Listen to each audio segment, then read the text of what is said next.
మీ మోకాల నొప్పులకు ఎటువంటి సర్జరీ లేకుండా ఎపియాన్ పెయిన్ క్లినిక్ అందిస్తున్న అత్యాధునిక చికిత్స.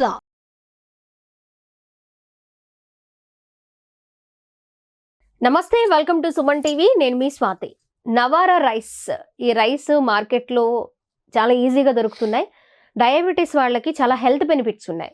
ఈ నవారా రైస్ ఉపయోగించుకోవడం, రైస్ తీసుకోవడం, దానివల్ల వచ్చే గంజి తాగడం, వీటి వల్ల హెల్త్ బెనిఫిట్స్ చాలా చాలా ఉన్నాయి. అంటే షుగర్ పేషెంట్స్కే కాదు, చాలా హెల్త్ ప్రాబ్లమ్స్కి ఇది చెక్ పెడుతుంది అనమాట. మీరు ఈ నవారా రైస్ హెల్త్ బెనిఫిట్స్ ఏంటో ఈరోజు మనం డిస్కస్ చేసుకుందాం. మనతో పాటు ఉన్నారు సురక్ష ఆయుర్వేద అండ్ పంచకర్మ స్పెషలిస్ట్ పూర్ణ రాజేశ్వరి గారు. నమస్తే మేడం. నమస్తే అమ్మా. మేడం, నవారా రైస్ గురించి చాలా మందికి తెలియదు. ముఖ్యంగా డయాబెటీస్ పేషెంట్స్ కి ఈ నవారా రైస్ వల్ల చాలా చాలా బెనిఫిట్స్ అందుతున్నాయని వింటున్నాము. ఏంటి, ఎలా తీసుకోవాలి, ఎలా ఉపయోగించుకోవాలి, హెల్త్ బెనిఫిట్స్ ఏంటి? మామూలుగా మనం ముడి బియ్యం అంటే పాత రోజుల్లో బాగా ఎర్రటి ధాన్యం దొరికేది. దాన్ని వండుకుంటే ఇంచుమించుగా నవారా రైస్ కలర్లోకే ఉండేది అన్నం. కానీ ఇది ఇంకా రెడ్ అనమాట. రెడ్ అంటే ఇంకా మామూలు బ్రిక్ రెడ్ కాదు, కుంకుమ కలర్ అనుకోవచ్చు. అన్నం వండాక ఇలా కుంకుమ కలర్ వస్తుందమ్మా. ఓకే. సో ఇవి బీట్రూట్ కర్రీ కలుపుకున్నప్పుడు లేదా ఉలవచారుతో రైస్ తీసుకుంటున్నారు సరిపోదు, ఉలవచారు వైట్ అయిపోద్ది. ఇది బాగా థిక్ రెడ్ అన్నం, ఇది అన్నం అనమాట. సో ఇది మెయిన్ గా డయాబెటీస్ పేషెంట్స్ కి చాలా అద్భుతంగా పనిచేస్తుంది. అంటే మన దేశంలో ఒకప్పుడు చాలా వేల కొద్ది వెరైటీస్ ఆఫ్ రైస్ ఉండేది. అంటే చాలా రాజమూడి అని చెప్పేసి, నల్ల బియ్యం అని, ఎర్ర బియ్యం అని, ఇట్లా రకరకాల పేర్లు ఉంటాయి. ఇప్పుడంటే ఏవో బీపీటీ ఇవన్నీ వచ్చినాయి. కానీ అంతకుముందు మన రైతు వారీగా, మన దేశం వ్యవసాయ దేశం కదా, అప్పట్లో కొన్ని వేల రకాల వరి అనేది మన రైతులు, ముఖ్యంగా సౌత్ వాళ్ళు, కర్ణాటక, తమిళనాడు, కేరళ, ఆంధ్రాలో ముఖ్యంగా పండుతుండే అనమాట. ఒరిస్సా కూడా. సో అటు నార్త్ అంత ఉండకపోవచ్చు, గోధుమలు కదా అక్కడ. సో అందులో ఏంటంటే ఇప్పుడు లేటెస్ట్ రీసెర్చ్గా ఏం కనుక్కున్నారంటే, అన్నిటిలోకి ఈ నవారా ధాన్యం చాలా అద్భుతం. ఇది తీసుకుంటే మన శరీరంలో అసలు చాలా వ్యాధులు రాకుండా మనల్ని మనం కాపాడుకోవచ్చు. అసలు ఆరోగ్యానికి సంజీవిని అంటే ఒక రకంగా అన్నం విషయంలో ఇదనమాట. ఇది కూడా ఒక పూటే తినాలి, కొంచెం జాగ్రత్తలు తీసుకోవాలి. మామూలుగా మనం 3 పూట్ల అన్నం తింటున్నట్టుగా తినకూడదు. సో ఒక పూట ఆహారంలోనే ఇది ప్లాన్ చేసుకోవాలి. రెండో పాయింట్ ఏంటంటే, ఇది మనం గంజి కాసేసుకుని, గంజిని కూడా మనం ఉపయోగించుకోవచ్చు. ఇది గంజి అనమాట. ఎంత అందంగా ఉంది, గ్రేప్ జ్యూస్ లా అనిపిస్తుంది. నాకైతే శారీబా అంటాం, సుగంధి వాటర్ నాకన్నా ఆయుర్వేదం కళ్ళు కదా, అందుకని సుగంధి పాల్లాగా అనిపించింది. ఎంత అందంగా ఉందో. అయితే ఏంటంటే, నేను ఈ రైస్ నిన్నటి నుంచి వండడం మొదలు పెట్టాను. కొత్తగా ఇక్కడ దొరికింది. ఎలా ఉంటుంది, ముందు నా మీద ప్రయోగం చేసుకున్నాక ఏదైనా నేను బయటకి ఎక్స్ప్రెస్ చేస్తాను. నేనేదో థియరిటికల్ గా చెప్పేసేస్తే నాకు సాటిస్ఫాక్షన్ ఉండదు. దీనివల్ల ఏమైనా డిమెరిట్స్ ఉంటే నాకు తెలియాలి కదా. అందుకని ముందు నేను నిన్న తినేసాను, ఇవాళ కూడా గంజి వారి.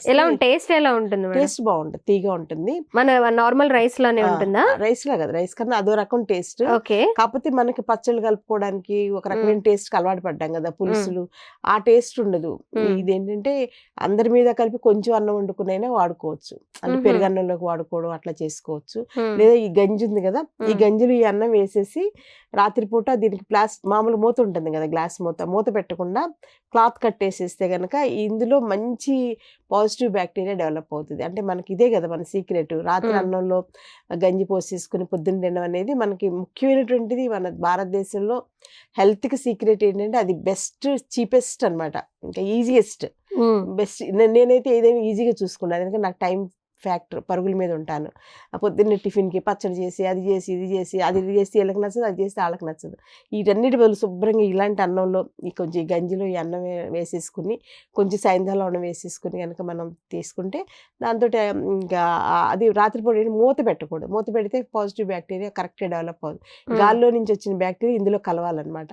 అందుకని క్లాత్, కర్చీఫ్ లాంటి క్లాత్, వాసన కడతా ఉంటాం కదా మన వాళ్ళు, పాత వాళ్ళు, అలా వాసన కట్టేసేసి ఉంచేసుకుంటే బ్రహ్మాండంగా పొద్దున్నకి మంచి బ్యాక్టీరియా ఉన్నటువంటి, పాజిటివ్ బ్యాక్టీరియా ఉన్నటువంటి ఫుడ్ మనకి రెడీ అవుతుంది. ఇది పొద్దున్నే పరగడుపుని తిన్నా ఓకే, లేదా మధ్యాహ్నం భోజనంలో తిన్నా ఓకే.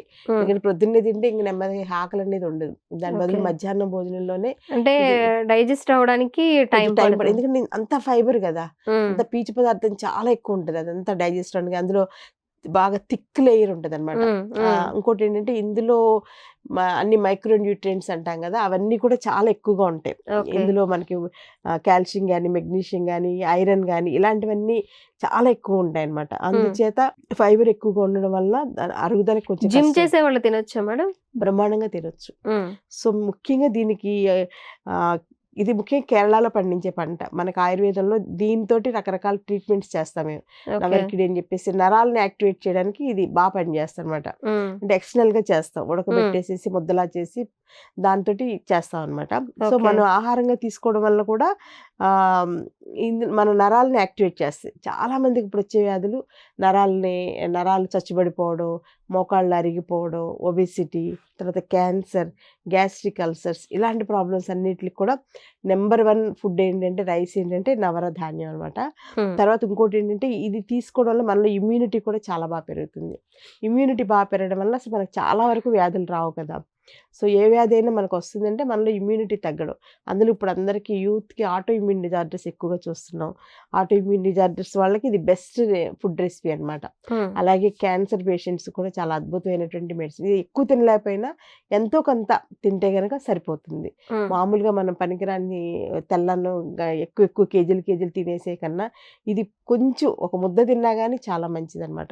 సో అన్నం ఇలా ఉంది, వండినటువంటి అన్నం మీకు చూపిద్దామని చెప్పేసి, ఎందుకంటే నమ్మరు, నేను చెప్తున్నా ఏదో కబుర్లు చెప్తుందిలే ఇవిడ అనుకుంటారు, అందుకని చూపిద్దాం అని చెప్పేసి తీసుకొచ్చాను. అలాగే వార్చినటువంటి గంజి, ఇది యాక్చువల్లీ నెయ్యి సీసా. సో ఆ నెయ్యి సీసాలు నెయ్యి అంటుపోయి రావట్లేదు, వేడి గంజి పోసారు అదంతా కరిగిపోయింది. సో మల్టీపర్పస్ గా పనిచేస్తున్నాం గా సీసాల పై. ఇక్కడ తీసుకురావడం కోసం గా సీసాలు పోసాను, లేకపోతే ఇంట్లో అయితే స్టీల్ గిన్నెలో పోసుకుంటే సరిపోతుంది. సో దీంట్లో ఈ అన్నం వేసేసి రేపు మధ్యాహ్నం కానీ అలాగా కొంచెం నిమ్మకాయ పచ్చడి, తర్వాత కొంచెం సాయంత్రం వేసుకుని తింటే అద్భుతమైనటువంటి రెసిపీ. ఇది అందరికి ఇంట్లో నలుగురు కలిపి ఈ క్వాంటిటీ తిన్నా మంచిదే. ఎందుకంటే ముందు మామూలుగా వైట్ రైస్ మనకు అలవాటు చేసుకోవాలి కదా, పెరుగన్నంలోకి మాత్రం అద్భుతమైనటువంటి టేస్ట్ అనమాట ఇది. మీకు అది కూడా చూపిస్తాను. సో ఇదేంటంటే ఈ నవర అన్నం, ఇందులో సైంధవ లవణం వేసాను. ఈ సైంధవ లవణం కూడా కనిపిస్తుంది కదా. తర్వాత పెరుగు, పక్కన పెరుగు వేసానండి. కలిపేస్తే ఎలా ఉంటుందని ఇలా విడివిడిగా అయితే చూడడానికి బాగుంటుందని ఇలా సెట్ చేశాను. ఇందులోకి నిమ్మకాయ పచ్చడి, దబ్బకాయ పచ్చడి, నిమ్మకాయ పచ్చడి అండి.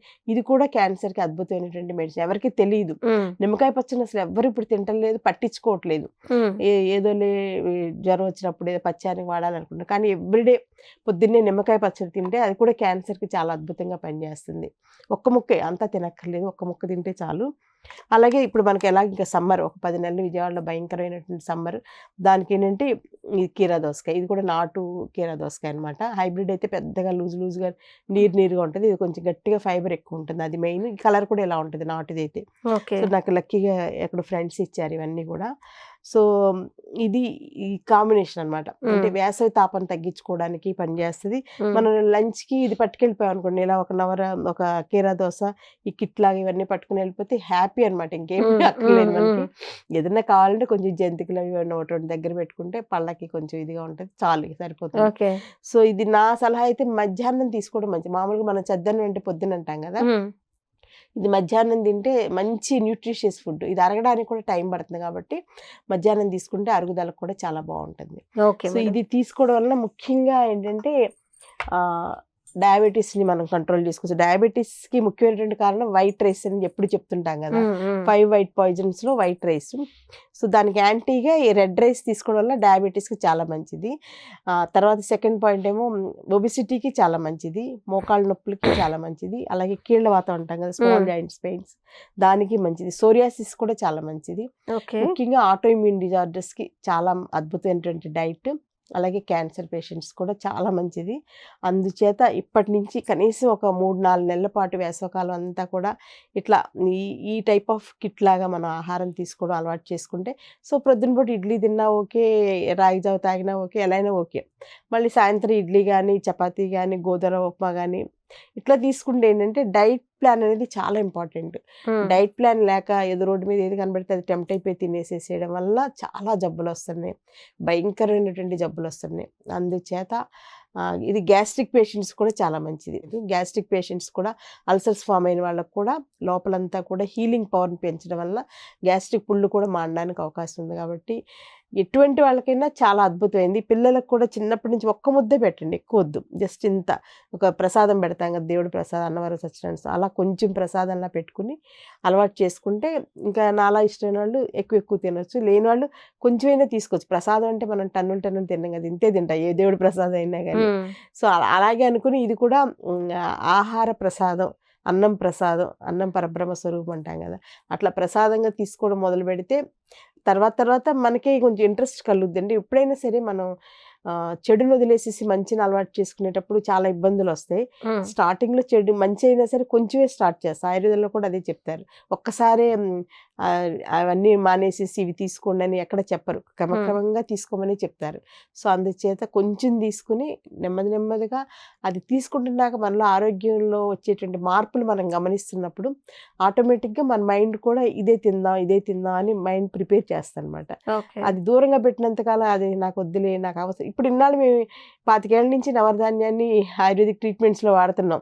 అది ట్రీట్మెంట్స్కే వాడాలి అనుకున్నాం. కానీ తర్వాత ఇప్పుడు ఎంతో రీసెర్చ్ చేస్తారు మన అగ్రికల్చర్ డిపార్ట్మెంట్ హైదరాబాద్ వాళ్ళు, వీళ్ళందరూ కూడా. సో వాళ్ళు సైంటిఫిక్ పాయింట్స్ అని ఇచ్చాక మన రైతులు పండించడం మొదలు పెట్టారు. బహుశా ఇదే ఫస్ట్ క్రాప్ అనుకుంటా మన ఆంధ్రాలో పండించడం. ఇంతకుముందంతా కేరళలోనే. సో ఇప్పుడు ఇది చాలా ఫ్రెష్గా ఉంది. వండడం కూడా నాకు చెప్పిన వాళ్ళు ఏంటంటే కనీసం చాలా టైం పడుతుంది వండడానికి, కనీసం 1 గంట పడుతుంది అన్నట్టుగా చెప్పారు. సో ఇదేం లేదు, రాత్రిపూట జస్ట్ ఒక కప్పుడు బియ్యం నానబెట్టాను.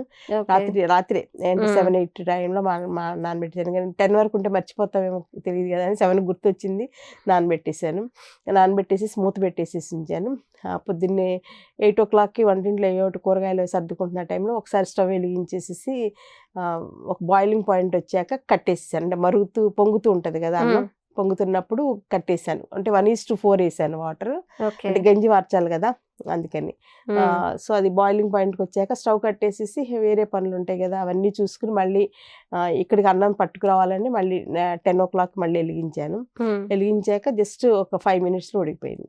సో మామూలు అన్నం లాగానే, అంటే నేను ఇతర పాత్రలో వండాను, లేదంటే నెక్స్ట్ మట్టి పాత్ర. అప్పుడేంటి ఆ పాత్ర వేడికి కూడా నెమ్మదిగా ఉడుకుతూ ఉంటుంది. ఎప్పుడైనా నెమ్మదిగా ఉడికింది మనకి మంచిది ఆరోగ్యానికి. ఫాస్ట్గా హైలో పెట్టేసేసి పొగలు వచ్చేసేలా వంటలు చేస్తే బయట వాళ్ళు అది చేసేది అదే కదా, ఆయిల్ అంతా బాయిల్ అయిపోయి మండిపోతూ ఉంటుంది అనమాట. ఒక్కోసారి నూడిల్స్ అయితే ఇంటి కింద నుంచి మంట అంటుకుని పైకి కూడా మంటలు వస్తున్నట్టుగా కళాయిలో కూడా చూస్తుంటే నా భయం వేస్తా అలాంటి సీన్స్ చూస్తే. ఇంత మంటలు వచ్చింది తింటే మనం ఏమైపోతాము, కడుపు కూడా మండిపోద్ది కదా అని నాకు విజన్ అనమాట, అలా అనిపిస్తుంది. సో అట్లా కాకుండా ఇది చిన్నగా వండింది కాబట్టి వండడం కూడా కష్టమేం కాదు. సో ఏమైనా డౌట్ ఉంటే ఈ వీడియోని 1-10 సార్లు చేసుకోండి. ఏదన్నా ఉంటే మాత్రం నాకు ఫోన్స్ కాకుండా మెసేజ్ పెట్టండి వాట్సాప్లో. నేను ఖాళీ ఉన్నప్పుడు మీ మెసేజ్కి రిప్లై ఇస్తాను. ఇంకా ఇవి రైస్ కూడా ఎక్కడ దొరుకుతాయి ఏమన్నా కావాలన్నా కూడా నేను అంతా గైడ్ చేశాను. ఎందుకంటే ప్రజలు మంచి ఆహారం తీసుకోవడం ఒక్కటే ఇప్పుడు మనకు ఉన్నటువంటి వ్యాధులకు, జబ్బులకు పరిష్కారం కాబట్టి అన్నీ మనం అద్భుతంగా 100% తగ్గిస్తాం అనేది మనం అనుకోకుండా ఇట్లాగా మనం డైట్ కేర్ అనేది ఇంపార్టెంట్ కాబట్టి కుటుంబం మొత్తం కూడా ఇలాంటి మంచి ఆహారం తీసుకుంటూ ఆరోగ్యంగా నిండు నూరేళ్ళు ఏ వ్యాధులు లేకుండా ఉండాలని కోరుకుంటూ థ్యాంక్ యూ సో మచ్.